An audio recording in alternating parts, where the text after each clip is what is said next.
MLRS से Ukraine की अंधाधुंध फायरिंग का एक और वीडियो सामने आया है। रशियन ठिकाने पर जोरदार हमला किया गया। यूक्रेन ने कई पोस्ट उड़ाने का दावा किया है। तो यूक्रेन की तरफ से कैसे किया जा रहा है मैदान जंग में पलटवार, देखिए।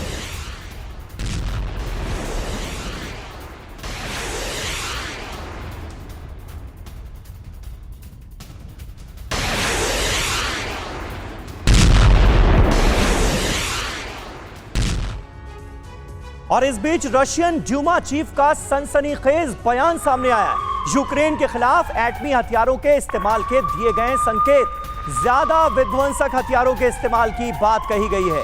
पश्चिम के रवैये से रूस ऐसा करने पर मजबूर होगा, यह कहा है ड्यूमा चीफ ने। यूक्रेन को ताकतवर हथियार देने पर ड्यूमा चीफ का यह जो बयान है, ये आने वाले वक्त के लिए तमाम आशंकाओं को पुख्ता करता हुआ नजर। ये जनाब फूल की खेती करके 1 एकड़ में 1 साल के 30 लाख तक कमा रहे हैं।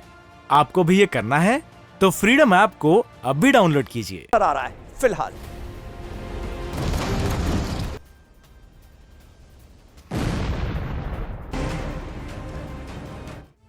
और आइए आपको दिखाते हैं कि ड्यूमा चीफ ने और क्या कुछ कहा है। कितनी गंभीर चेतावनी अमेरिका और नेटो मुल्कों को दी जा रही है, यह जरा समझने की कोशिश कीजिए। वॉर जोन में यह बड़ा टर्न है। पश्चिम के विध्वंसक हथियार का जवाब उसी अंदाज में दिया जाएगा, यह सीधी चेतावनी दी गई है ड्यूमा चीफ की तरफ से। फिर रूस भी शक्तिशाली हथियारों का इस्तेमाल करेगा।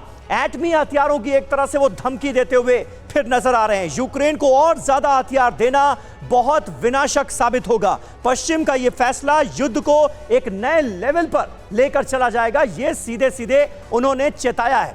अमेरिका, नेटो पूरी दुनिया को विध्वंस की ओर ले जा रहे हैं, यह कहा गया है। और बहुत अहम बातें ड्यूमा चीफ की तरफ से कही गई हैं। और आइए देखते हैं कि रूस और पश्चिम के बीच बढ़े मौजूदा तनाव की बुनियाद कहां से पड़ी और इसके बाद से अब तक हुआ क्या। 54 देश वर्सेस रशिया। जर्मनी में 20 जनवरी की मीटिंग के बाद तनाव और ज्यादा बढ़ा है। 54 देशों की मीटिंग में यूक्रेन को ज्यादा मदद का फैसला लिया गया है और रूस इससे बुरी तरह से भड़का हुआ है। इसी मीटिंग में ज्यादा विध्वंसक हथियार देने की बात कही गई है। और इसी बीच पश्चिमी मदद से क्रीमिया पर हमले की बात भी सामने आई और कहा तो यहां तक गया कि अमेरिका ने ग्रीन सिग्नल दे दिया यूक्रेन को क्रीमिया पर अटैक के लिए। जवाब में रूस ने पहले बर्लिन, पेरिस पर अटैक की बात कही और अब ड्यूमा चीफ ने एटमी हथियारों के इस्तेमाल के संकेत सीधे तौर पर दे दिए हैं।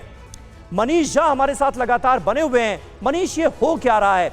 जब हम ये सोचते हैं कि अब कहीं से युद्ध खत्म होने के आसार सामने आए तो नजर ये आता है कुछ ऐसा हो जाता है जिसकी वजह से लगने लगता है कि अब ये तो और ज्यादा विध्वंसक मोड़ लेने वाली है जंग। बिल्कुल, और इसी वजह से स्पीकर वोलोदिन जो बात कह रहे हैं, रूसी संसद के स्पीकर, उसको सोचने की जरूरत है। क्योंकि अगर यह युद्ध एक नए लेवल पर जाएगा तो इसका सीधा सीधा खामियाजा यूरोप के उन देशों को पड़ेगा जो रूस या यूक्रेन के पड़ोसी देश हैं। देखिए, अहम बात यह है कि आज की तारीख में जब हम ये कहते हैं कि रूस और यूक्रेन की इस जंग में रूस अकेला 54 देशों के साथ लड़ने को तैयार है, तो वैसी स्थिति में रूस पर अगर बहुत अधिक दबाव पड़ा तो फिर रूस उन विध्वंसक हथियारों के इस्तेमाल से कोताही नहीं बरतेगा जिन्हें अब तक वो बचा कर रखा है। अब तक वो सिर्फ मिसाइल या टैंकों के जरिए लड़ रहा, लेकिन तब वो टैक्टिकल वेपन या फिर जरूरत पड़ने पर न्यूक्लियर वेपन का इस्तेमाल कर सकता है। और यही बात स्पीकर कह रहे हैं। और उसके पास दुनिया को देने के लिए यह तर्क भी होगा कि देखिए, हमने बार बार